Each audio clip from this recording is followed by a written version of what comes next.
Bonjour tout le monde et heureux de vous retrouver après un peu plus d'un mois d'arrêt pour les raisons que vous connaissez. Et je tenais d'ailleurs à vous remercier pour votre soutien et pour l'inquiétude que vous avez exprimée avant que je ne partage ce que je vivais.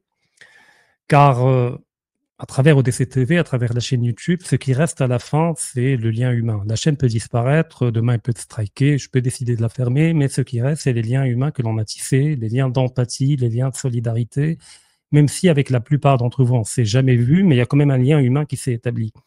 Et notre but premier est de faire communauté ou de refaire communauté dans une société envahie par la modernité, aujourd'hui par la postmodernité qui nous a fait éclater en mille morceaux. Et aujourd'hui, on tente avec les moyens du bord de tisser des liens de solidarité, ne serait-ce qu'intellectuels. Et pour cela, je vous remercie énormément. Alors si aujourd'hui j'utilise la webcam et pas la caméra professionnelle parce que ça fait quelques jours que je suis en train d'aménager un nouveau studio pour ODC TV, donc on va déménager dans une semaine, là je le fais à partir de chez moi depuis un certain temps.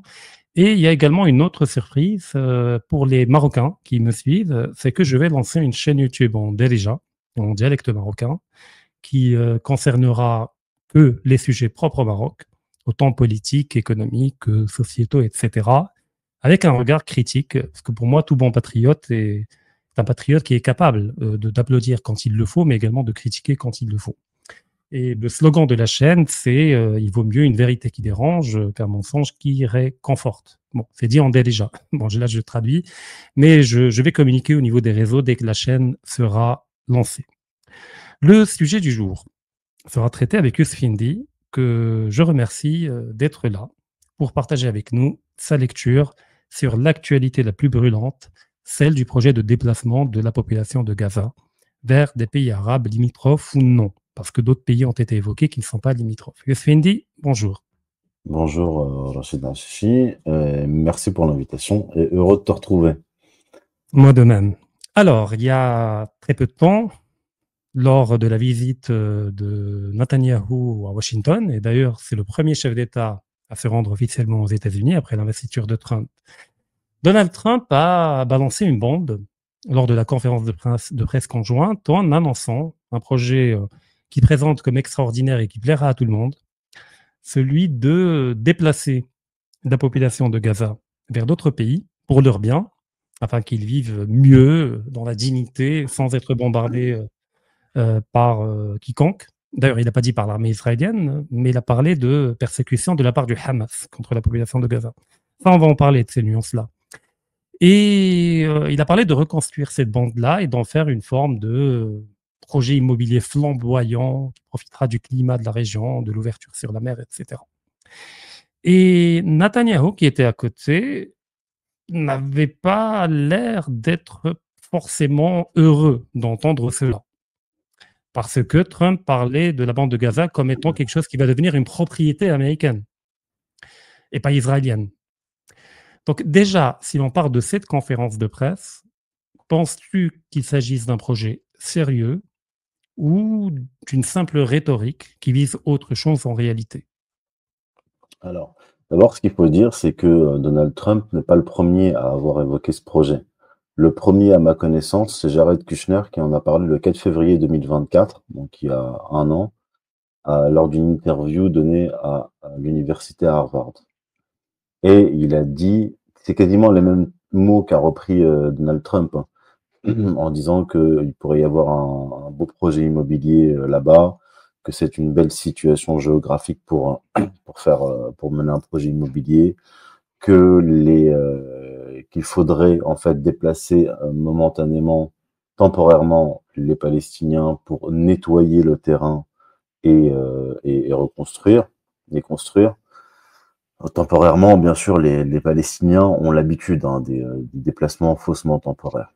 Que tous les déplacements qu'il y a eu depuis 1948, depuis décembre 1947 pour être plus précis, ont été définitifs. Et je dirais que les Gazaouis, on ne leur fait pas, parce que 70% des Gazaouis sont des descendants de déplacés forcés de 1948. Voilà, je referme cette parenthèse. Donc c'est Jared Kushner le premier qui en a parlé. Et Donald Trump dès le lendemain de son élection, ou la veille, en tout cas, il avait commencé il y a quelques mois à évoquer ce projet, un grand projet immobilier. Et d'ailleurs, j'en avais parlé à l'époque. La dernière fois que j'en ai parlé, c'était en l'année dernière, hein. J'en ai parlé en novembre 2024 lors d'une interview chez Toxin avec Édouard Husson, donc j'en avais parlé. Je parlais de ce projet immobilier. J'avais dit que les Palestiniens seraient probablement encore une fois les dindons de la farce d'un projet immobilier à venir. En fait, Trump n'en avait pas encore parlé. Et je disais que il peut y avoir en fait plusieurs configurations. Ils peuvent très bien proposer en fait de revenir à la période d'avant 2005, c'est-à-dire c'est une supposition, hein, je dis pas que c'est ce qui va se passer, mais je disais à l'époque, ils peuvent proposer un grand projet immobilier où les Palestiniens vivraient à côté de colons juifs qui reviendraient à Gaza, ce qui permettrait de satisfaire partiellement les Israéliens en disant, regardez, on a permis quand même le retour de colons juifs à Gaza, et de dire aux Palestiniens, ah regardez, on a reconstruit la bande de Gaza. Il y a plusieurs obstacles. Alors, par contre, Donald Trump, lui, dit il faut déplacer la population. En fait, c'est ça ta question. La question, c'est pas de savoir s'ils vont reconstruire Gaza, parce que de toute façon, Gaza, d'une manière ou d'une autre, va être reconstruite. La question, c'est est-ce que Donald Trump veut véritablement déplacer 2 millions de Gazaouis? Et est-ce que ça va se faire?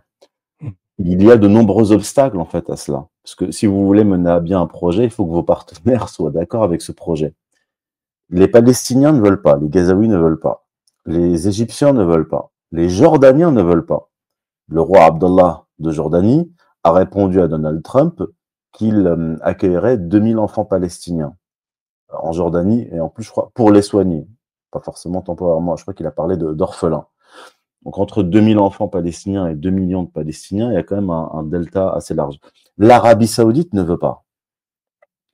Or, l'Arabie Saoudite est un acteur clé parce que Donald Trump, quand il a évoqué ce projet immobilier, il a dit que ceux qui allaient financer, ce ne sont pas les États-Unis, donc il dit bien il y aura $0 qui vont sortir de notre poche, ce sont des États de la région très riches. Il n'y en a pas 36.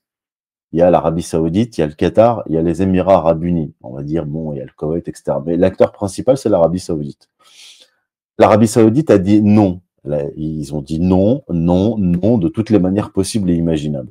Un dignitaire, un membre de la Shura saoudienne, s'est exprimé récemment et a dit, je propose, alors c'est marrant parce qu'il reprend les termes des Iraniens. Il dit, je propose à Donald Trump d'envoyer à la place les Israéliens en Alaska, puis de les transférer de l'Alaska au Groenland quand, quand le Groenland sera annexé. Et là, au moment où je te parle, j'apprends, enfin j'ai appris il y a quelques heures que il y a eu un appel téléphonique entre le ministre des Affaires étrangères saoudien et le ministre des Affaires étrangères iranien pour mettre en place, pour organiser une réunion d'urgence pour contrer ce projet américano-israélien. Donc maintenant, pour répondre à ta question, je pense que Trump, et j'ai lu ton article dans le 360 et je suis d'accord avec toi là-dessus. C'est-à-dire que je pense que Trump fait la proposition la plus osée, la plus extrême, qui pose sur la table pour négocier autre chose au rabais. Voilà. Donc je pense qu'il est conscient de tous ces obstacles, mais, mais effectivement, là je suis d'accord avec toi là-dessus, il propose quelque chose, un projet délirant pour ensuite négocier. Sachant que, et là je vais terminer là-dessus, je te rends la parole, sachant que nous ne sommes à ce stade que dans la première phase du cessez-le-feu. Il y a plusieurs phases dans le cessez-le-feu. On n'en est qu'à la première phase. Et entre la première phase du cessez-le-feu et la transformation de Gaza en Saint-Tropez, il y a quand même il va se passer un certain délai. Hein. Et à ce moment-là, Trump ne sera probablement plus au pouvoir. Non, alors d'autant plus effectivement que, alors j'ai vu passer ça, mais c'est à vérifier. Alors je rappelle qu'on est le mercredi, parce que je ne sais pas encore quand est-ce que la vidéo va être publiée, que le président égyptien a également reporté sa visite à Washington sans préciser de date. Globalement, il ne veut pas se retrouver dans la position du roi jordanien. On a vu Globalement, il était assez mal à l'aise. President, I think we have to keep in mind that there is a plan from Egypt and the Arab countries. We're being invited by Mohammed bin Salman to discussions in Riyadh. I think the point is how do we make this work in a way that is good for everybody? Right. Obviously, we have to look at the best interests of the United States, of the people in the region, especially to my people of Jordan. And we're going to have some interesting discussions today. I think one of the things that we can do right away is take 2,000 children that are either cancer children or in a very ill state to Jordan as quickly as possible, and then wait for, I think, the Egyptians to present their plan on how we can work with the president to work on the Gaza challenges. Qu'en même temps, il devait exprimer le fait qu'il n'était pas tout à fait d'accord avec Trump, mais sans le dire ouvertement. Donc, tu l'as évoqué, il a parlé des 2000 enfants. Donc, on parle toujours bien des 2000 enfants et pas des 2 millions palestiniens. Et puis, il a dit, j'attends quand même de voir ce que l'Égypte et l'Arabie Saoudite vont dire à ce propos. Donc, tout le monde cherche à gagner du temps et à retarder. Il a jeté la balle aux Saoudiens. Voilà, il a donné la patate chaude, en plus, à des pays qui ont beaucoup plus de poids que lui, en disant, ah, regardez, c'est pas moi qui refuse, hein, c'est l'Égypte et l'Arabie Saoudite. Alors, juste une chose, je sais pas si toi, si tu confirmes cette information avant qu'on oublie. J'ai vu passer une information, je crois, hier soir, des chars égyptiens, donc les Égyptiens masseraient des chars à la frontière avec Israël, en fait, pour mettre la pression, pour faire comprendre qu'il était hors de question de recevoir 2 millions de Gazaouis. Voilà. Je termine là-dessus. Probablement, ça fait partie de la communication en temps de guerre ou de pré-guerre. Alors, il y a un autre élément, c'est que parmi les différentes options possibles, parce qu'on a évoqué l'idée qu'il a placé la barre très haut pour mieux négocier, si l'idée est de régler ce qu'ils appellent, eux, le problème du Hamas, et du terrorisme et de la radicalisation, etc. La doctrine américaine, depuis la fin de la Deuxième Guerre mondiale, c'est que pour tuer dans l'œuf l'extrémisme et tout radicalisme, c'est d'inonder un territoire d'argent. C'est le plan Marshall. Voilà, pour que l'Europe ne tombe plus dans le nazisme, dans le fascisme ou dans le communisme, les sirènes du communisme, il faut investir des milliards de dollars pour que les gens aient un minimum de pouvoir d'achat et aient quelque chose à perdre. Parce que le plus dangereux, c'est quelqu'un qui n'a rien à perdre. Alors, j'aurais pu imaginer, par exemple, que Trump propose un plan Marshall pour la bande de Gaza. Donc, la reconstruire, la libéraliser économiquement, etc., afin de doter, entre guillemets, au Hamas les leviers qu'il possède pour mobiliser la population dans un schéma de guerre permanent. D'où le fait qu'on trouve beaucoup plus de radicalité, et radicalité au sens positif du terme, à Gaza qu'en Cisjordanie, où la situation économique est meilleure qu'à Gaza. Donc globalement, il y a de la résistance en Cisjordanie, c'est pas qu'il n'y en a pas. Mais disons qu'il y a beaucoup de gens qui ont quelque chose à perdre, parce qu'il y a des conditions de vie largement supérieures à Gaza. Pourquoi n'a-t-il pas privilégié dès le départ cette option-là, ou penses-tu qu'elle va être mise sur la table? C'est-à-dire de garder les Palestiniens, mais d'investir massivement, pour en faire d'autres citoyens. Un peu en fait, de petit Liban à côté d'Israël. Là encore, il y a un autre obstacle, c'est que ce que j'ai pas dit précédemment, c'est que Israël fait partie des États qui ne veulent pas de cette solution proposée par Trump, à savoir prendre en charge Gaza, contrôler Gaza, et il dit même Trump que les Américains vont s'approprier Gaza. C'est pas le projet des Israéliens. Les Israéliens, ce qu'ils voulaient, c'était expulser toute la population de Gaza et la coloniser, en faire une grande colonie juive, et pour qu'il n'y ait que des juifs. Lui, là-dessus, Trump débarque et dit non, en fait, on va faire une sorte de zone internationale avec des gens du monde entier, donc un truc qui ressemblerait à un mix entre Saint-Tropez et la Défense, avec des bureaux, etc. Ça paraît un peu délirant, enfin, je veux dire, bref, on ne va pas revenir là-dessus. Donc, il y a cela qui est inenvisageable. Deuxièmement, comme il l'a dit Trump, il n'y a pas un dollar qui va sortir de la poche des États-Unis. En gros, ce sont les Saoudiens, les Qataris qui vont payer. Donc, on n'est plus en fait dans une période comme à l'époque du plan Marshall où le gros du PIB mondial était concentré aux États-Unis, où c'était une grande puissance industrielle où elle pouvait arroser ses colonies. En fait, on est dans une séquence où on serre la ceinture au maximum et on va chercher de l'argent là où il y en a. C'est ce que fait Trump. Oui, mais si tu permets, Youssef, avant de finir la phrase, par rapport à ce point-là, tu es d'accord que autant l'Arabie Saoudite que les Émirats Arabes Unis rêveraient de voir le Hamas disparaître? Oui, Donc, si oui, jamais Trump leur propose d'investir, je sais pas, 200 milliards de dollars à répartir entre ces différents micro-États de la région avec l'Arabie Saoudite et les Émirats, globalement, je ne pense pas qu'ils seraient contre si la conséquence serait la disparition des frères musulmans dans cette bande-là et oui, puis plus globalement dans le Proche-Orient. oui, mais ils n'accepteraient pas d'investir dans une zone nettoyée ethniquement. Par rapport à leur population, bien entendu, pas par Bien rapport à la sûr. morale.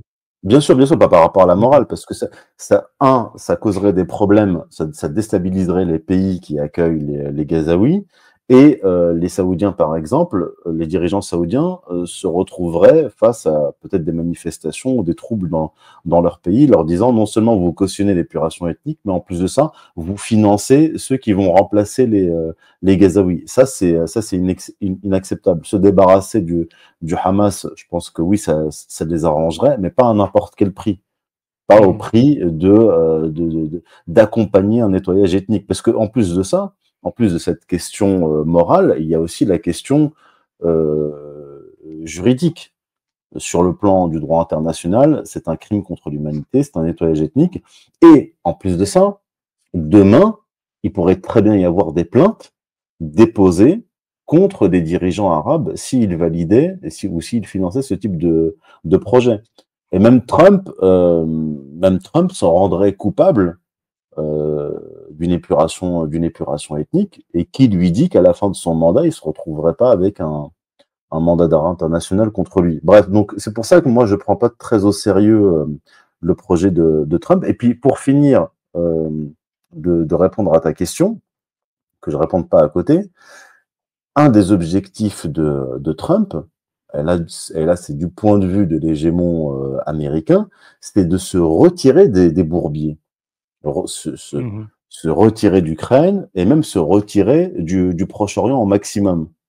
Et c'est pas pour investir massivement pour pacifier ce qui n'a jamais pu être pacifié depuis un siècle. La stratégie de Trump, c'est de se retirer. Maintenant, il y a un autre aspect qui est important dans cette affaire, et là ça a été souligné par Édouard Husson dans un article publié récemment, c'est que ce sont les milieux d'affaires immobiliers autour de Trump qui portent ce projet, notamment son gendre Jared Kushner. Lui-même, Trump est dans l'immobilier, et Witkoff, l'envoyé de Trump pour négocier, celui qui a tordu le bras à Netanyahou, qui dit que j'en avais rien à faire, que ce soit Shabbat, tu seras samedi dans ton bureau. Lui aussi est un magnat de l'immobilier de New York, juif. Et donc on peut en déduire rapidement que ce sont les membres de son entourage de l'immobilier qui ont avancé ce projet à Gaza et qui veulent le porter et qui veulent se faire de l'argent dessus. Mhm. Alors, il y a un autre aspect. Ah, pardon, je croyais que tu avais Non, terminé. vas-y, non, vas-y. D'accord. Non, parce que tu as évoqué la Cour pénale internationale. Bon, on est d'accord qu'au niveau des chefs d'État, ils n'en ont rien à faire de la Cour pénale internationale. Ouais. On a vu qu'il y avait un mandat d'arrêt contre Netanyahou et il est parti en France. Il est parti. Bon, les États-Unis ne sont pas signataires, mais la France l'est. Et pourtant, il n'a pas été Mais tout arrêté. le monde n'est pas Netanyahou. Oui, tout à fait. Mais bon, je veux dire, ni Trump ni Netanyahou n'auront peur des conséquences d'une épuration ethnique à l'échelle mondiale, parce que personne ne pourra arrêter ces personnes. Même à la fin du mandat de Trump, il demeure toujours président des États-Unis, plus en exercice, mais président des États-Unis. Il continue à profiter de certains privilèges comme la protection rapprochée, etc. Mais par contre, les gens, parce que si on veut faire de Gaza une forme de Dubaï bis, pas forcément, ça va être des gens fortunés qui vont habiter là-bas, qui vont acheter des villas, des bâtiments extraordinaires, magnifiques, vue sur mer, etc. Par contre, ces gens-là peuvent être l'objet de mandats d'arrêt international pour complicité d'épuration ethnique. Parce que cet homme d'affaires américain ou islandais ou norvégien qui va acheter un bien à Gaza, eh ben, il va l'acheter en connaissance de cause en sachant que il ne peut acheter ce bien que parce qu'il y a eu une épuration ethnique derrière. Et donc, globalement, on pourra construire tout ce qu'on veut là-bas. Ça va être très difficile de trouver des acheteurs, des gens prêts à aller habiter là-bas. D'autant plus qu'ils seront à tir de roquettes, une roquette qui peut tomber du Liban, qui peut venir des Houthis du Yémen, qui peut venir d'Iran, enfin des missiles qui peuvent venir Bien d'Iran ou sûr. du Yémen, etc. Donc c'est inimaginable qu'il y ait réellement un projet immobilier fondé sur l'épuration ethnique. Et donc on revient en seul schéma viable, c'est de reconstruire Gaza avec les Gazaouis. Ouais, bien sûr. et de neutraliser dans leur logiciel à eux la menace du Hamas en inondant la bande d'argent et en élevant le niveau de vie, etc. Mais là, par contre, tu évoques qu'Israël ne sera pas forcément ravi de cette perspective-là. Donc, penses-tu qu'à terme, il y aurait un bras de fer entre Netanyahou et Trump? Parce que Netanyahou n'est pas bête. Ils savent très bien. Si on a raison par rapport au fait qu'il ne compte pas faire ce qu'il dit, mais que c'est juste un mécanisme pour créer un espace de négociation, donc Netanyahou sait qu'il va se faire duper par Trump. Donc, y aura-t-il un risque de riposte, de sabotage, Oui, c'est très probable, d'autant plus que durant la conférence de presse, Netanyahou n'a pas une seule fois commenté le projet de Trump. Il n'en a parlé qu'à la fin, lorsque un journaliste lui a posé la question. Il lui a demandé ce qu'il pensait du projet de Trump. Et là, il a botté en touche en disant « Je répète quels sont nos objectifs, libération des otages, blablabla, et destruction du Hamas. » En fait, je résume, ça signifie l'objectif d'Israël, c'est d'épurer ethniquement totalement Gaza et la coloniser. Et là, il dit Donald Trump a une autre vision des choses, il voit beaucoup plus loin, etc., etc. Nous ne partageons pas ses vues, mais on va en discuter. En gros, ça veut dire je ne suis absolument pas d'accord avec ce projet. Les deux projets sont frontalement opposés, ce qui a échappé en fait à l'écrasante majorité des commentateurs professionnels et commentateurs sur Internet qui s'agitent, qui s'excitent, qui commentent les paroles de Trump qui ne valent pas grand-chose, parce que c'est pas comme si c'était le premier mandat de Trump. On sait comment il fonctionne quand on a observé sa politique pendant les 4 années de son premier mandat, on voit bien les méthodes de Trump. C'est-à-dire, il fait de grandes déclarations, des menaces, des insultes, etc. Et on voit que dans le terrain, sur le terrain, ça va pas très loin, comme quand il a menacé la Syrie ou menacé l'Iran, etc. Finalement, il ouvrait des canaux de discussion avec les Iraniens, il leur disait « je veux pas de guerre contre vous, je veux discuter ». Mais ça, pour le savoir, il faut se documenter, il faut travailler, il faut aller lire la presse américaine, il faut lire la presse israélienne, etc. Ce que ne feront pas les gens sur Internet qui s'agitent dans tous les sens. Donc je referme. Il a fait la même chose avec la Corée du Nord, c'est-à-dire d'abord il a parlé de vitrifier la Corée du Nord par des bombes nucléaires, puis par la suite il est allé serrer la main de Kim Jong-un. Oui, quasiment le prendre dans ses bras. Tout à fait, on connaît la méthode. Et d'ailleurs, de ce point de vue, il est intéressant de voir que, et là j'ai une question plutôt relative à la politique intérieure américaine, parce que, bon, premièrement, tu as parfaitement raison. Si jamais ce plan devait se réaliser, ça prendrait pas 4 ou 5 ans, mais 10 ou 15 ans minimum. Or, d'après la loi américaine, Trump n'a plus le droit à un autre mandat. C'est son dernier mandat ad vitam aeternam.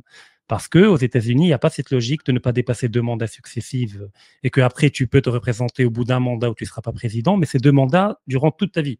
Donc, il n'y a pas de 3-4 mandats. Et donc, il sait très bien que ça ne se fera pas de son vivant, et donc, c'est une promesse en l'air. C'est un coup d'épée dans l'eau, il n'y a rien à en attendre réellement.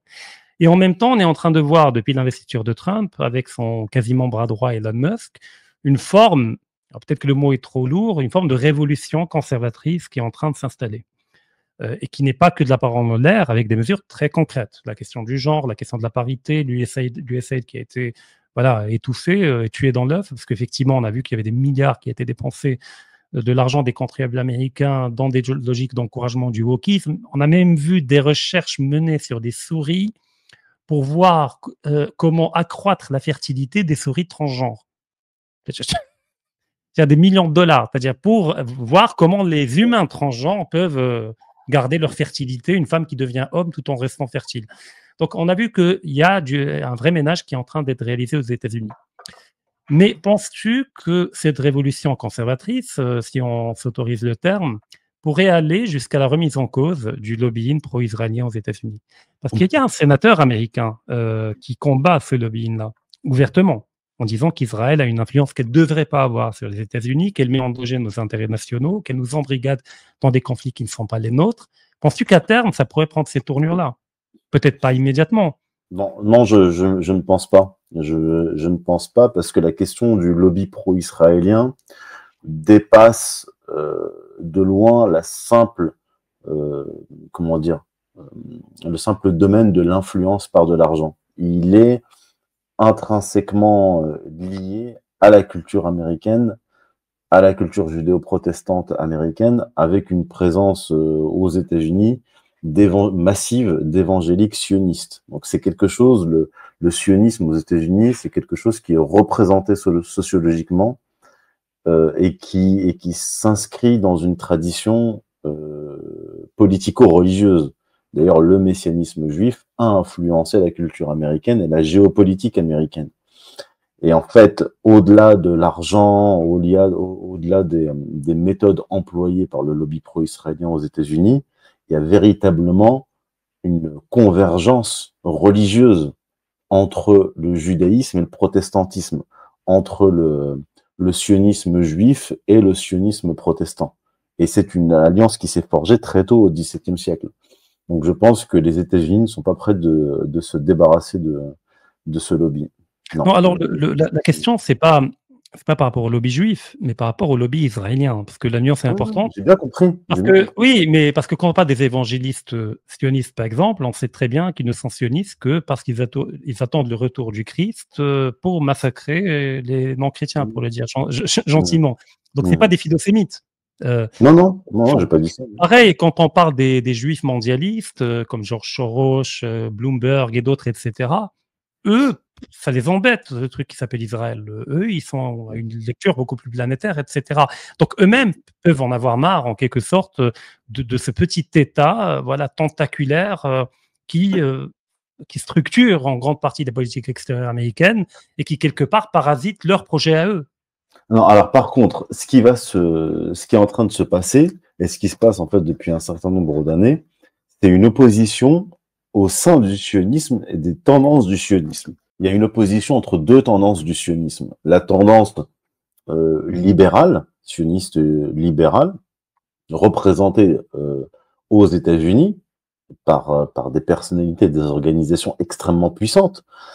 J'ai déjà cité à plusieurs reprises Ronald Lauder, qui est le président du Congrès juif mondial, qui est un milliardaire juif américain, et qui a financé à une époque la carrière politique de Netanyahou, qui lui a permis d'arriver au pouvoir en 1996.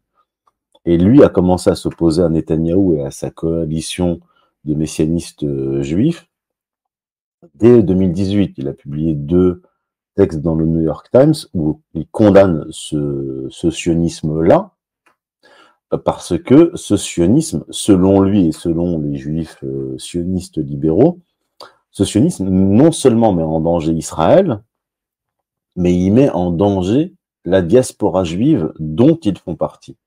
Donc ce à quoi on assiste, c'est pas seulement une opposition entre le globalisme sorosien et le sionisme, c'est une opposition au sein même du sionisme entre deux tendances. Je dirais la tendance du sionisme révisionniste et religieux, qui sont alliés, et la tendance libérale qui a succédé au sionisme travailliste, en fait, parce que le sionisme travailliste a quasiment disparu.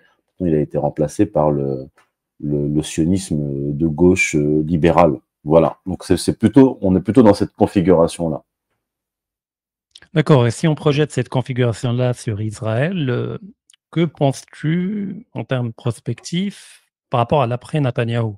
Parce que là, il y a encore, on reprend les procès, on a vu récemment, etc. Donc, ça va se terminer tôt ou tard, ce gouvernement Netanyahou. Y aura-t-il des règlements de compte de nature à changer un peu la configuration régionale, du moins par rapport à la question palestinienne?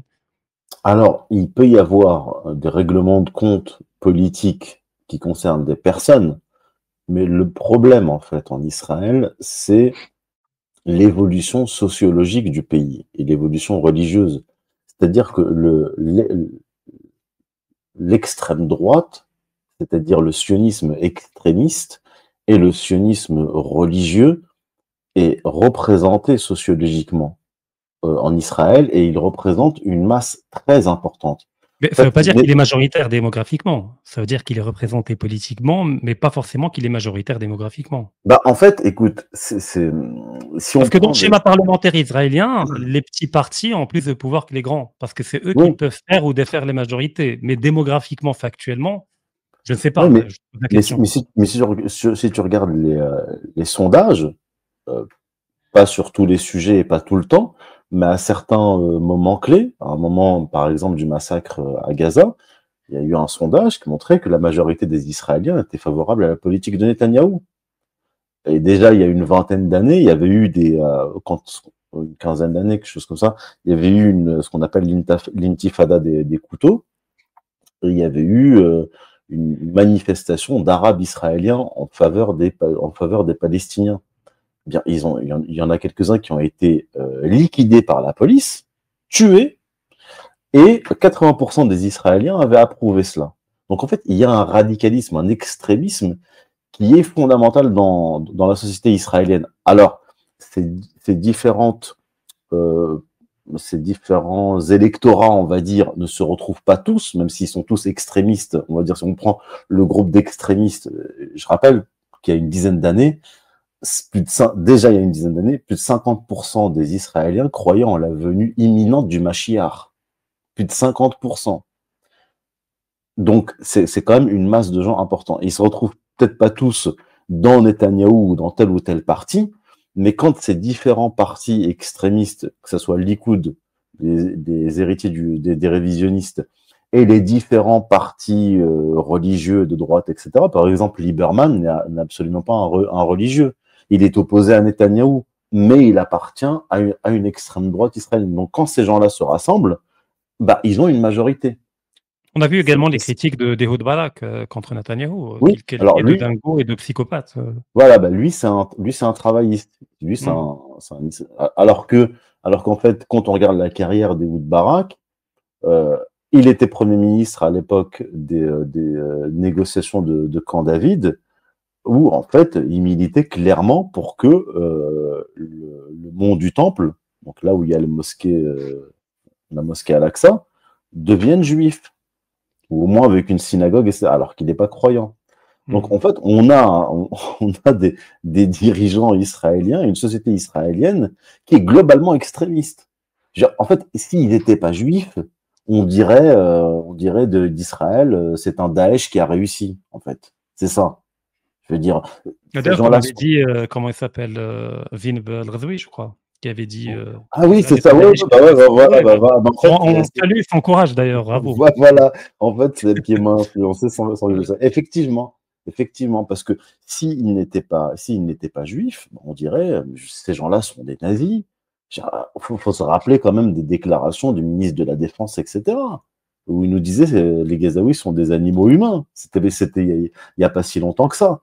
On nous rabâche ce qu'ont dit les nazis au siècle dernier, là, il y a 80 ans. Mais là, je veux dire, il y a un an et demi, c'est ce qu'ils nous disaient, les Israéliens. Donc non, on a affaire à une société en bonne partie.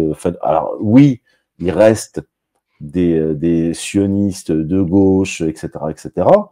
Mais je veux dire, ils continuent pour l'instant de vivre là-bas. Et ça ne leur pose pas de problème de vivre dans une entité qui s'est fondée sur une épuration ethnique et qui continue de s'agrandir et de coloniser et d'épurer ethniquement. Ça n'a pas l'air de Ouais, alors, ça. alors, il y a différents facteurs. Le premier, c'est qu'il faut rappeler que la population israélienne est l'objet d'un bombardement de propagande quotidien dès l'enfance, c'est-à-dire dès le préscolaire. On commence à les formater idéologiquement avec des voyages organisés à Auschwitz où on leur peint un monde totalement noir qui les entoure avec que des gens qui veulent les tuer. Et beaucoup d'ailleurs sont choqués quand ils découvrent que la réalité est fondamentalement différente. Et puis deuxièmement, et c'est là ma question, peut-on dire que plus la société israélienne se radicalise, plus les modérés quittent le pays, et plus les modérés quittent le pays, plus la société se radicalise davantage. Et qu'on est dans une forme de spirale qui fait que les travaillistes tels qu'on les a connus il y a quelques décennies, ça relève définitivement du passé. Et qu'aujourd'hui, on aura droit à différentes nuances d'extrême droite israélienne. Oui, d'ailleurs, je crois, il me semble l'avoir déjà dit chez toi, hein. On en avait discuté, en disant que, effectivement, tendanciellement, l'État d'Israël, la population, le peuple, si on peut appeler ça un peuple, parce que ce sont des communautés, en fait, des communautés juives venant de différents pays qui cohabitent sur ce territoire. Mais tendanciellement, on devient de plus en plus extrémiste. Et c'est un cercle vicieux. La population se radicalise, le gouvernement se radicalise, il mène une politique de plus en plus extrémiste, ce qui fait fuir effectivement les juifs de gauche et puis les entrepreneurs israéliens. les entrepreneurs qui sont majoritairement de gauche, qui sont dans la high-tech, etc., ils partent. Ils partent. Et les plus fanatiques restent, et les plus fanatiques de la diaspora vont s'y installer. Donc, de toute façon, au final, on a déjà une société et donc un État extrêmement dangereux, avec une population messianique fanatisée ou d'extrême droite et un groupe dirigeant qui lui ressemble. Donc la chute, alors certains disent ah oui, une fois que Netanyahou sera parti, ce sera super, on va voir revenir au pouvoir des travaillistes, etc. Je veux dire, ça fait quand même un moment que les travaillistes n'ont pas été au pouvoir. Je crois qu'il y a eu un intermède, mais ça n'a pas duré, et ça n'a pas duré longtemps. Et en réalité, sur le plan historique, quand on observe l'État d'Israël, l'entité sioniste, depuis le foyer national juif, on voit que de toute façon, les différentes tendances du sionisme convergent vers le même projet, mais c'est simplement la méthode qui diffère. Et ce qui fait prendre au monde entier conscience de l'horreur de ce qu'est de la politique israélienne, c'est la tendance de droite, likoudnique, fanatique et religieuse. Parce que eux, ils sont pas dans une méthode travailliste, hein, à la Ben Gourion de grignotage petit à petit. Ils sont dans une méthode brutale et en disant les choses. Les types, ils te disent, voilà, les Palestiniens sont des animaux humains, nous sommes le peuple de la lumière, ils sont le peuple des ténèbres, on va les chasser, c'est clair. Et donc, ça choque le monde. Et là, on se dit, oh là là, il faut vite que les travaillistes reviennent au pouvoir. Mais en fait, ce que font les travaillistes, c'est juste nous faire perdre du temps. Ouais. C'est tout. On nous parle tout le temps de Yitzhak Rabin. Oh, Yitzhak Rabin, cet homme de paix, etc. Et je veux dire, Yitzhak Rabin, pendant les accords d'Oslo entre 93 et 95, il a colonisé plus que jamais. Il a colonisé plus que la droite. Mais, dans son discours, il parlait de droits de l'homme, il parlait de décolonisation, etc. Mais il continuait alors, il n'utilisait pas des bulldozers pour détruire les maisons, mais il utilisait des tanks. Ah oui, ça change tout. Ça change tout. Non, mais je veux dire, avec Israël, on est vraiment, en fait, avec le sionisme de gauche, excusez-moi, mais en fait, on est vraiment dans le foutage de gueule. Les Netanyahou, les likoudniks et les messianistes, au moins, ils nous disent les choses. Clairement, voilà, on est le peuple élu, on est un peuple supérieur, les autres, ce sont les peuples des ténèbres, et on fait ce qu'il faut pour faire advenir le Messie. Voilà, au moins c'est clair, les gens comprennent, enfin. Ouais. Alors maintenant, essayons de nous mettre à la place des leaders arabes de la région, alors le roi jordanien, président égyptien, et puis tous les autres. Alors on est dans une posture, dans une position... de beaucoup d'empathie, là. Ouais, effectivement, là, je vais chialer même. Alors attends, chercher les mouchoirs. Non, mais sérieux, je veux dire, on a d'un côté une pression interne, c'est-à-dire des populations qui, naturellement et de manière tout à fait légitime, condamnent tout ce qui se passe dans la région, au niveau de la bande de Gaza, au niveau de la colonisation, au niveau de la Cisjordanie, etc. Et attendent de leurs gouvernants une position pro-palestinienne. Ces derniers, peut-être certains d'entre eux aimeraient bien l'avoir, mais ils ne peuvent pas parce que beaucoup d'États arabes dépendent directement des États-Unis, comme l'Égypte, au niveau financier, au niveau alimentaire pour le blé et au niveau financier, même individuellement. Je parle de l'armée égyptienne en tant que généraux, en tant que chef d'état-major, le président. Donc il y a un schéma de corruption interétatique qui s'est mis en place, sans parler de l'aide directe au budget égyptien. Et l'équipement de l'armée égyptienne est également fait en partie d'armement américain. Et donc, ils n'ont pas tous les leviers pour mener la politique que souhaiterait leur population. Mais en même temps, ils doivent contenter un peu leur population. Donc, imaginons que Trump veuille réellement ce qu'il a annoncé, c'est-à-dire déplacer la population palestinienne, et qu'il commence à le faire. Que devraient faire les chefs d'État, vu les schémas de dépendance, de chantage, voilà, qui permettent de les tenir? Alors, en fait, si on prend le cas jordanien, on va le prendre un par un. Ouais. La Jordanie... Déjà, si je permets, les Américains peuvent très bien proposer un référendum à Gaza pour demander aux gens est-ce qu'ils préféraient avoir des appartements tout propres, bien équipés, avec une rente à vie en Égypte, en Jordanie, etc., ou rester à Gaza livrés à eux-mêmes. J'imagine bien, enfin, la nature humaine est ce qu'elle est, qu'il y a bien sûr un noyau dur des Palestiniens de Gaza, des irrédentistes qui ne voudront jamais abandonner la terre de leurs ancêtres, et c'est louable et héroïque, Mais j'imagine également qu'il y a une composante, et c'est tout à fait humain, je ne suis pas en train de les juger, qui tout simplement n'en peut plus, qui a perdu la moitié de sa famille, qui lui reste l'autre moitié avec des enfants, etc., et qui aimerait bien offrir ne serait-ce qu'une chance à leurs enfants et qui accepterait de quitter Gaza. Ce qui pourrait donner une forme de légitimité, fausse légitimité à cette démarche-là. Donc, dans cette perspective, que devrait faire? Alors, on commence par la Jordanie. La Jordanie. Bon, déjà, la Jordanie est un tout petit pays, une espèce de bande. La population jordanienne est déjà composée à plus de 50% de non-jordaniens, notamment de Palestiniens. Et ils ont aussi des Syriens. Je veux dire, c'est un État qui peut imploser à tout moment.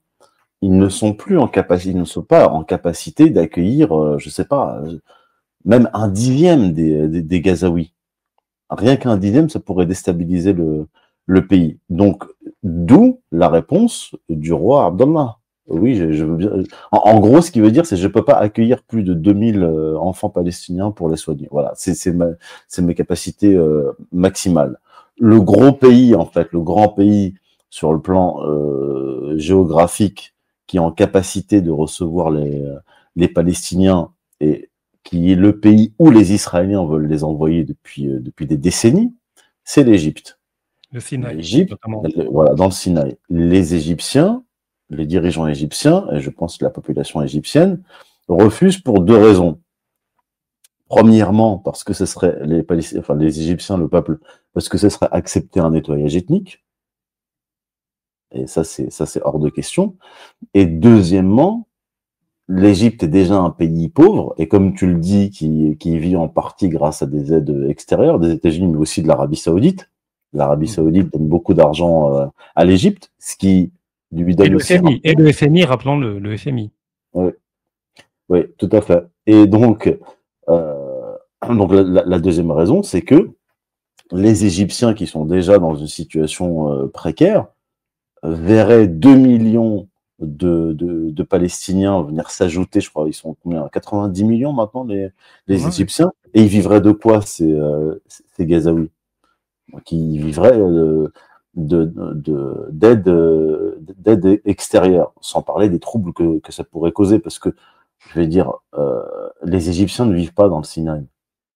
Pourquoi est-ce que les Gazaouis vivraient dans le Sinaï? Je veux dire, on n'est pas dans l'exode du peuple hébreu, là. Non, il y a quelques tribus bédouines, voilà. C'est tout, mais pas, tu peux mettre 2 millions de personnes. Donc ces 2 millions, il faudra bien à un moment donné les intégrer dans la société égyptienne, donc dans les villes.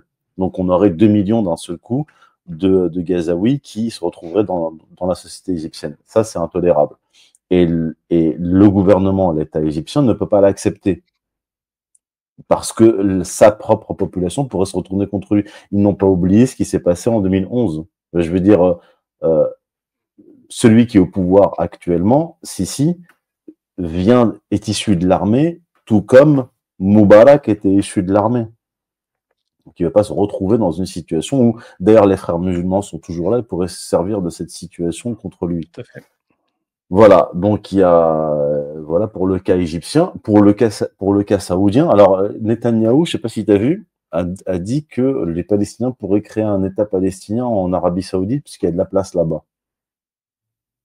Et c'est pour ça que c'est pour ça que les Saoudiens répondent non, mais finalement, en fait, c'est à vous d'aller dans le Groenland, en gros. Voilà. C'était ça la réponse. Alors l'Arabie Saoudite, bien sûr, n'acceptera pas de recevoir des Palestiniens chez elle, mais en plus de ça, l'Arabie Saoudite est celle qui va financer c'est un des pays qui va financer la reconstruction de Gaza. Donc les Saoudiens sont vraiment en position de force là pour négocier sur ce cas-là. Ils peuvent très bien dire aux Américains, ah bah puisque c'est comme ça, nous on finance rien. On finance rien. Et puis, on va continuer à envoyer des aides, des camions pour aider les Gazaouis à survivre. Donc, du point de vue saoudien, c'est hors de question. Et là, la discussion qu'il y a eu entre les deux ministres des Affaires étrangères saoudiens et iraniens met bien en évidence que les pays de la région le refusent pour des raisons différentes, mais tous refusent que ça se fasse. Et pour revenir aux Gazaouis, les Gazaouis, je veux dire, ils sont quand même très solides mentalement. Ils n'envisageaient pas pour leur majorité, d'après ce que j'ai pu lire, de quitter Gaza pendant qu'ils se faisaient bombarder et massacrer. C'est pas ça qu'ils demandaient. Même à un moment donné, il y a eu en Europe von der Leyen qui a proposé de recevoir 1 million de Palestiniens en Europe, etc. Et des Gazaouis n'ont jamais formulé cette demande, ils n'ont jamais demandé à quitter leur terre. Puisque, comme j'ai dit, il y a aussi l'expérience palestinienne, des Palestiniens qui ont encore la clé de chez eux, de villages détruits par les Israéliens, en 48 notamment, qui ont été expulsés, qui ne peuvent toujours pas retourner chez eux. Donc, ils ne veulent pas retomber dans le piège, revivre la même situation que les autres réfugiés palestiniens, sachant que, je le rappelle, 70% des Gazaouis sont déjà des descendants de Palestiniens qui ont été chassés de chez eux. Donc, même du côté des Gazaouis, je les vois mal partir massivement. On voit toujours un pourcentage prêt à partir, c'est normal quand tu vis dans un endroit invivable. D'autant plus que parmi ceux qui pourraient partir, ils ne le feront pas par trahison, mais pour trouver un moyen de continuer la lutte autrement. Parce que c'est souvent les jeunes qui partent en Europe et qui renvoient de l'argent à leur famille, qui continuent de militer même en Europe, à faire des manifs. Il y a une diaspora palestinienne dans le monde occidental qui continue de militer très activement. Donc de toute manière, pour Israël, ça ne résout pas le problème. Ça ne fait que l'internationaliser davantage. Et puis on voit très mal l'armée américaine débarquer. Et voilà, ça nous rappelle les heures sombres de l'histoire et mettre des Palestiniens dans des trains pour les envoyer en Jordanie, en Égypte. Donc, on ne peut pas les obliger à partir de toute manière. Donc, à quoi rime tout ça, c'est-à-dire ? Et j'ajoute, pour aller dans ton sens, la résistance palestinienne est née dans les milieux des réfugiés palestiniens. Tout à fait, ceux qui ont commencé la résistance, ce ne sont pas ceux qui sont restés sur place, mais ce sont ce qu'on appelait les Palestiniens de l'étranger. Donc ceux qui ont été exilés, mais les Arafat, tous ces gens-là sont tous des gens qui ont été au départ exilés, qui ont organisé la résistance depuis l'extérieur. Et en fait, le truc c'est que Trump n'a aucune connaissance de cette histoire-là, et ses copains qui sont dans l'immobilier non plus. Alors, oui, mais on lui prépare quand même des fiches, des rapports, je veux dire, la CIA, etc. Il y a sur son bureau tout le temps des résumés de la situation globale. Mais là, on ne parle pas de la situation, on parle de l'histoire et de la mémoire des peuples. N'importe quel Saoudien ou Koweïtien ou Palestinien, etc., a connaissance de cette histoire. La résistance qui s'est organisée notamment au Koweït, etc. Tous ces pays-là ont en mémoire ça et ils n'ont pas oublié les sales coups des Britanniques durant l'entre-deux-guerres et la situation catastrophique. Donc, ils savent très bien en fait que les Saoudiens, les Égyptiens, tous savent qu'ils auront une situation catastrophique qu'ils devront gérer pendant des années et des décennies. Et lui, Trump arrive avec ses copains de l'immobilier en disant, en fait, bon, le sionisme révisionniste a échoué, le sionisme travailliste libéral a échoué. Nous, on a une troisième voie à proposer, c'est l'affairisme. Et avec des projets immobiliers, économiques, on va tout régler. Et je rappelle que Kushner, son gendre, avait déjà tenté cela durant le premier mandat. Mais il n'y avait pas les massacres qu'il y a eu. Non, il n'y a pas eu, effectivement, mais à plus forte raison. Je veux dire. Non, là, il a l'alibi, parce que Trump l'a préparé graduellement. Il a dit, j'ai vu les photos de la bande de Gaza, on dirait un champ de ruines. Donc tout cela, le seul moyen, c'est de finir de raser ce qui reste debout. Et voilà. Donc j'aurais voulu faire autrement, mais comme ça a été détruit, autant finir le job et tout reconstruire. Oui, mais il y a une chose, il y a des contradictions que j'avais relevées suite à ce discours, même avant ce discours, c'est que Trump est quand même celui qui a imposé le cessez-le-feu à Netanyahou. Il y a donc, dans le cadre du cessez-le-feu, il y a eu un retrait de l'armée israélienne. Il y a eu un retrait de l'armée israélienne de la ligne de démarcation entre le nord et le sud de Gaza, ce qui a permis aux Gazaouis de retourner chez eux dans le nord. Au moment où il imposait cela, Trump, il dit, il faut que les Gazaouis partent à l'étranger. C'est totalement contradictoire.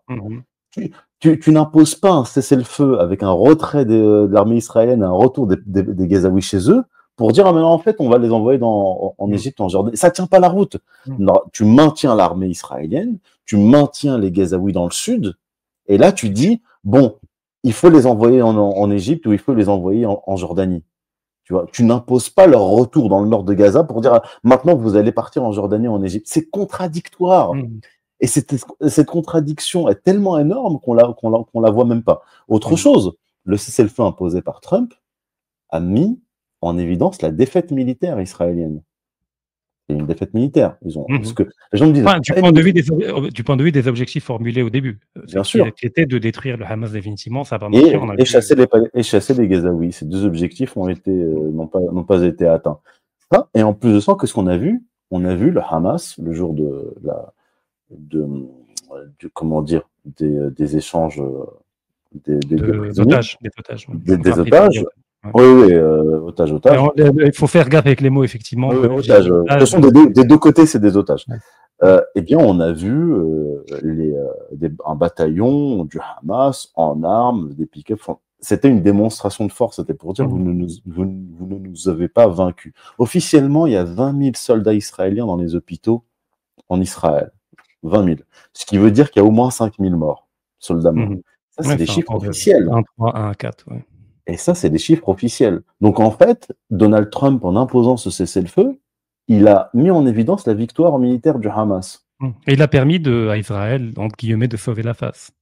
C'est-à-dire de sortir dans le cadre d'un cessez-le-feu, mais pas dans le cadre d'une débandade ou d'une défaite. Ouais, mais qu'est-ce qu'a dit Ben Gvir, le ministre de la Sécurité nationale, membre de la coalition de Netanyahou? Il a dit, c'est un aveu de défaite, je me retire. Il s'est retiré du gouvernement israélien, de la coalition de Netanyahou, le 19 janvier, le jour de la signature du cessez-le-feu. Donc lui-même, il dit, non, on a perdu. Bon, après, c'est peut-être une logique électorale, une logique de futur positionnement électoral. Oui, mais on est d'accord.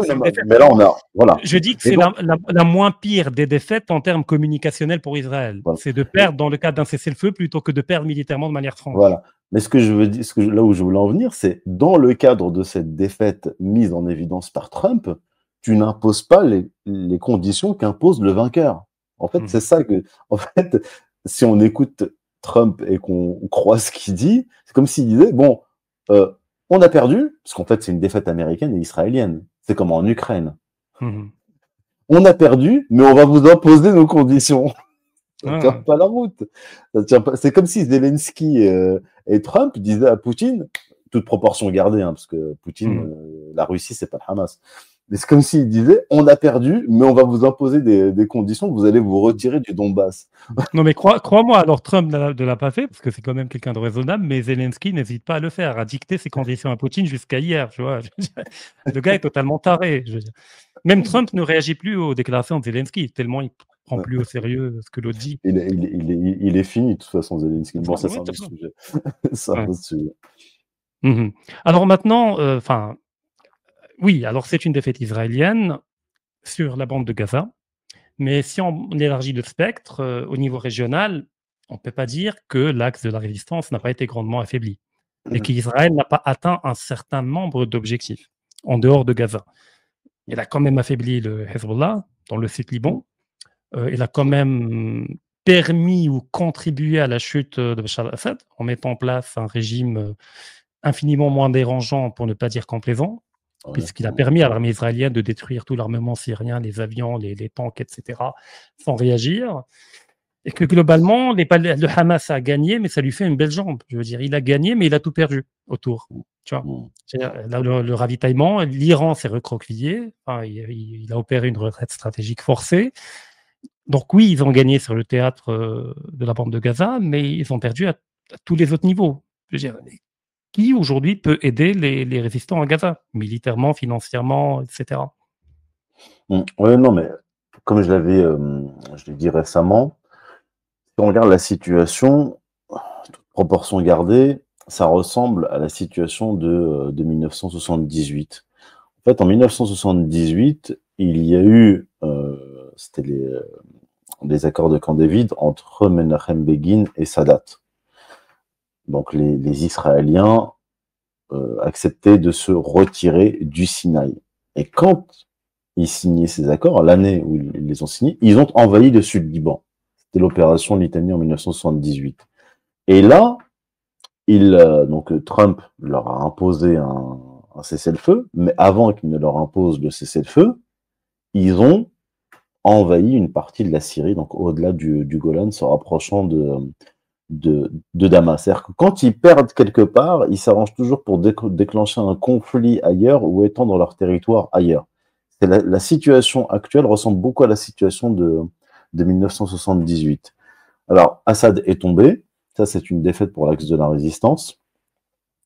Au Liban, je dirais pas que c'est une défaite militaire, parce qu'en fait, les Israéliens ont perdu militairement, mais ils ont tué plusieurs, ils ont affaibli, parce qu'ils ont visé la tête du Hezbollah, mais en fait, on fait pas tomber une organisation en tuant simplement ses dirigeants.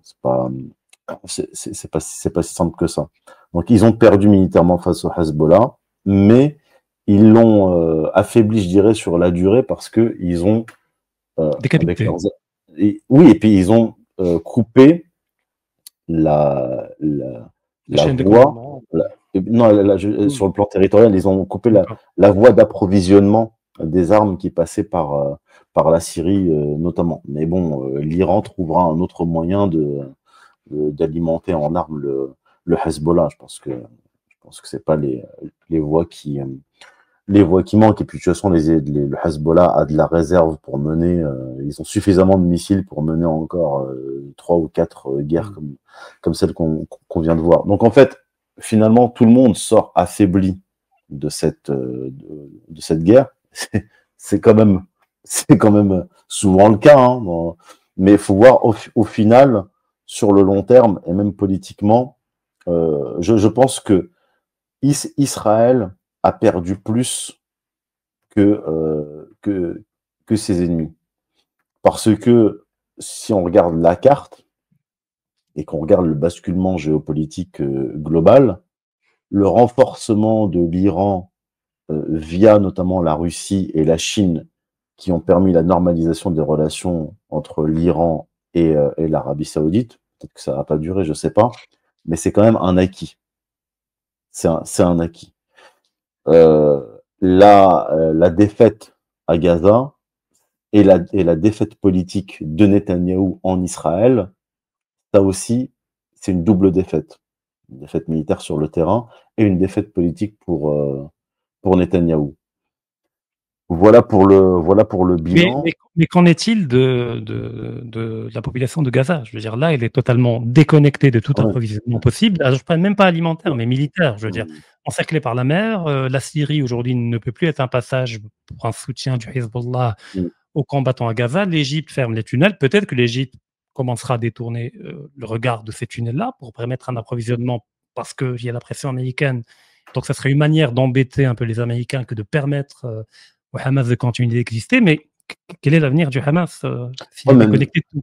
Mais la question se posait déjà hier. Moi, je ne sais pas comment les armes arrivaient à Gaza. Je ne le sais pas. Je parle d'avant le 7 octobre. Hein. Même je crois que c'était avec la complicité israélienne, probablement. Peut-être. Pour maintenir une menace et donc un alibi d'intervention comme après le 7 octobre, qu'ils ont laissé faire le 7 octobre.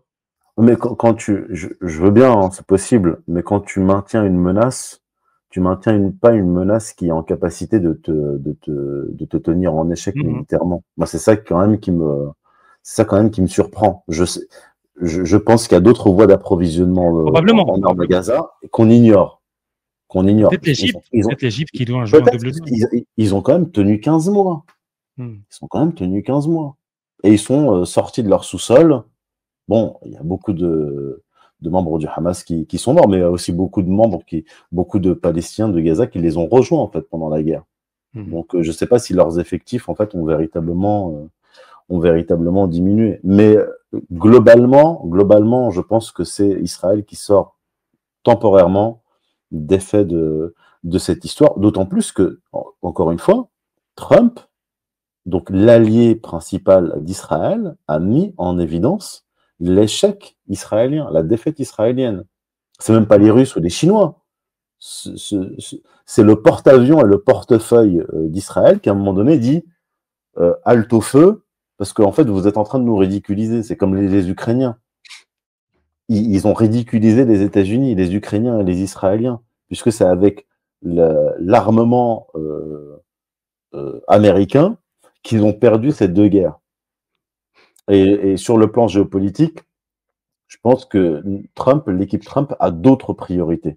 Et là, j'en ai parlé il y a quelques semaines sur la logique des grands espaces. Je pense que c'est ça la nouvelle direction américaine, je pense que c'est ça. Et puis, il y a la nouvelle Yalta qui est en train de se préparer entre Ouais. Trump, Poutine et Xi Jinping. Eux, Ouais. ils se fichent pas mal de la bande de Gaza ou de quelques kilomètres carrés. Ils raisonnent à l'échelle Ouais. planétaire. Comment restructurer un système de défense fonctionnel, peut-être dissoudre l'ONU et fonder autre chose. Donc, effectivement, il y a des enjeux beaucoup plus grands que... Et d'ailleurs, j'ajouterais, parce que là, tu m'y fais penser, que Trump a annoncé de nouveau le retrait de militaires américains de Syrie.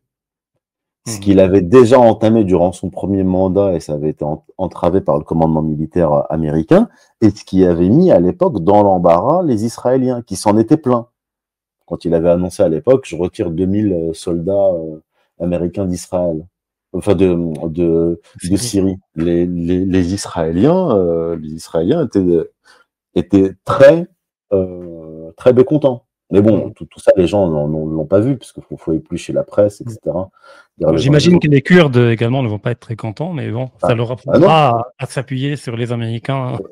Exactement. Et en fait, ce que dit Trump, c'est bon, les Turcs sont en Syrie, on les laisse gérer la situation, puisqu'ils sont membres de l'OTAN, et nous, on se retire. Donc déjà, du point de vue américain, c'est une zone géographique dont ils ont commencé à se retirer durant le premier mandat de Trump, et ça a continué durant le mandat de Biden.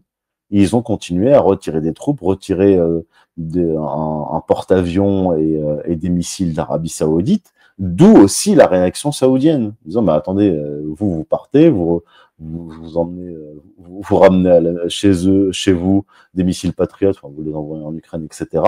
Ils ont renforcé leur présence en Asie-Pacifique.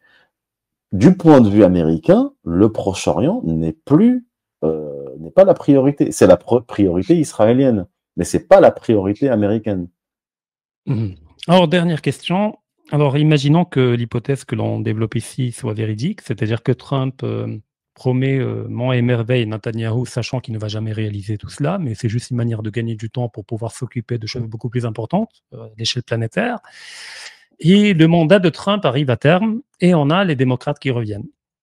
Quoique les républicains peuvent regagner avec Vance, etc., qui est en train d'être préparé comme le dauphin de Trump. Et voilà, souhaitons-le, personnellement, souhaitons-le pour le monde. Je veux dire, c'est la logique du moindre mal. Moi, je préfère des républicains d'un courant proche de Trump plutôt que des Trumpistes, plutôt que des démocrates. Mais imaginons que les démocrates gagnent. Est-ce qu'une nouvelle guerre israélienne contre la bande de Gaza est imminente?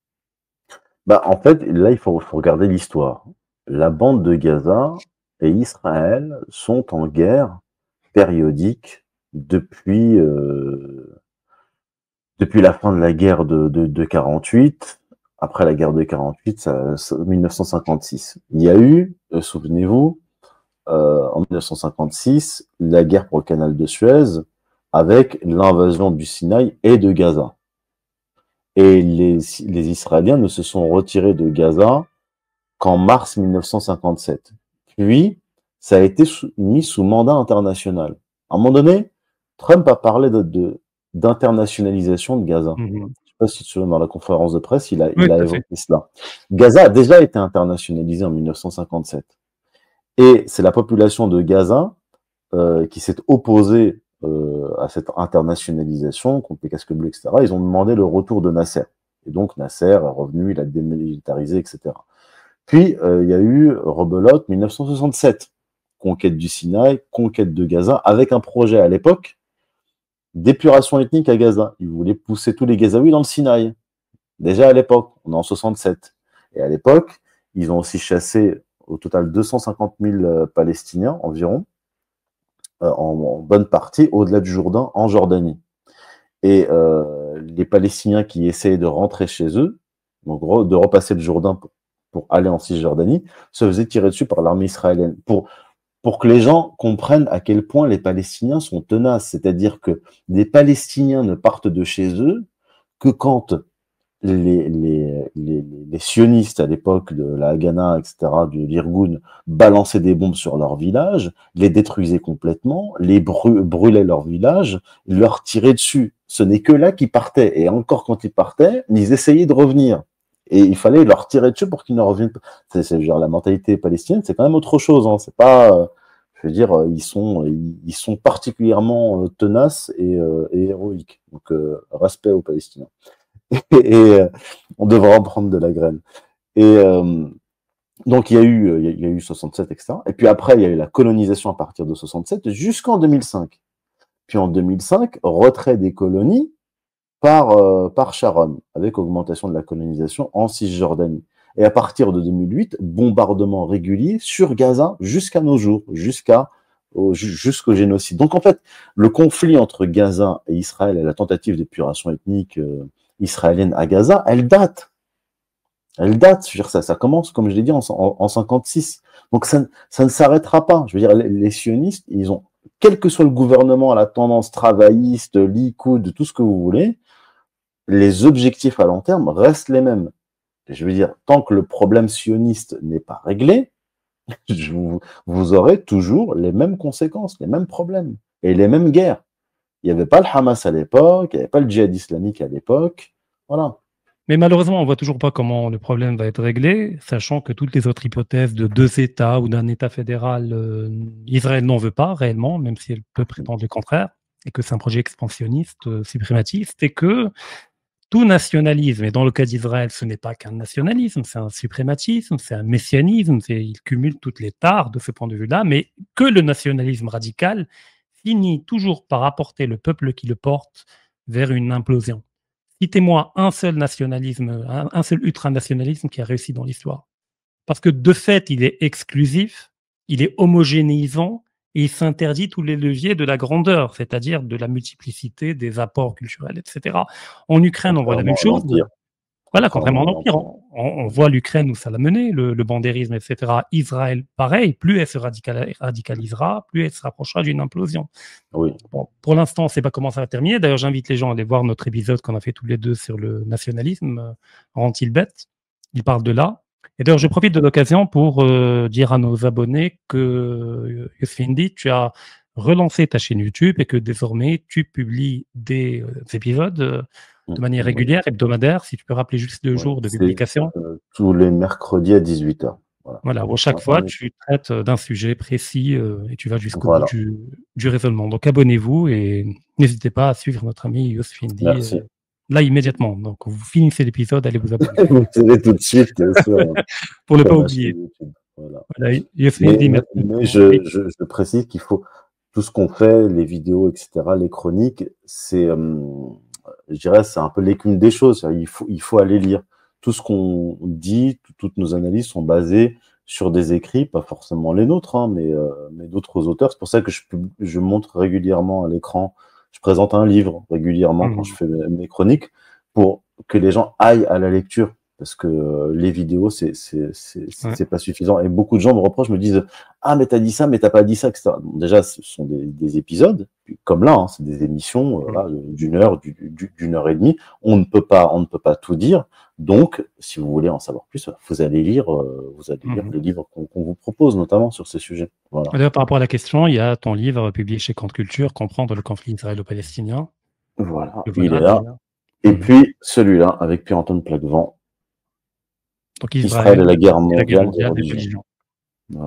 Voilà. Donc, vous pouvez commander sur Internet, je vais mettre les liens en descriptif. Et puis, pour les gens qui n'ont pas le temps du livre ou qui n'ont pas pris l'habitude de lire, parce que c'est quand même un effort au début de lire, vous pouvez toujours trouver les moyens d'écouter des livres audio. C'est toujours mieux que rien. Ça permet de capter. Aujourd'hui, il y a plein d'applications IA qui peuvent vocaliser n'importe quel texte. Vous conduisez à les embouteillages. Vous pouvez écouter Yousfindi en direct de l'embouteillage ou n'importe quel autre auteur qui traite des sujets qui vous intéressent. Mais même l'oralité, moi, j'ai toujours privilégié le livre, mais malheureusement, on vit dans une époque où l'oralité est devenue prédominante. Pas autant bien l'utiliser et de lire en écoutant. Voilà, toujours mieux que rien. Moi, ce que j'aime dire, c'est que vous oublierez une émission que vous avez vue il y a 10 ans, mais le livre que vous avez lu il y a 10 ans, même si vous ne l'avez pas appris par cœur, il vous aura marqué. Tout à fait. Il sera imprimé dans votre esprit. Une vidéo, non. Après, c'est une discipline. Les gens ne sont pas obligés de lire un livre par jour. C'est-à-dire un livre, il prendra 6 mois pour être lu, il prendra 6 mois, c'est pas grave. Vous lisez 5 pages par jour, c'est déjà bien. Il ne faut pas vous décourager en plaçant de la barre trop haut. Commencez déjà par Ah, j'ai Mais oublié. même l'idée, si vous voulez, c'est bien de lire plusieurs livres en même temps, Ouais. sur des thèmes totalement différents. Vous ouvrez, vous lisez une partie, vous laissez, Mmh. vous ouvrez un autre, et cetera. Je trouve Ouais. que moi, c'est ce que je fais en tout cas, j'ai plusieurs livres en même temps. Mmh. On va conclure sur cette, recommandation de lecture. Donc Voilà. merci infiniment. D'ailleurs, un jour, on va faire un D'accord. épisode sur la méthode de travail et de recherche, dans n'importe Oui, quel domaine. Il y a des clés, il y a une discipline à oui, mettre en place, une rigueur. Il y a beaucoup de gens d'ailleurs qui l'avaient demandé dans les commentaires. On pourrait en faire une forme oui. d'entretien. Oui, oui, Mais oui, bonne idée, bonne idée. On fait voilà. ça prochainement alors, la prochaine fois alors. Mmh. Prends soin de OK. toi, Youssef, Allez, et vous aussi. merci également à toutes les personnes qui nous ont suivis, et rendez-vous très prochainement pour un nouvel entretien.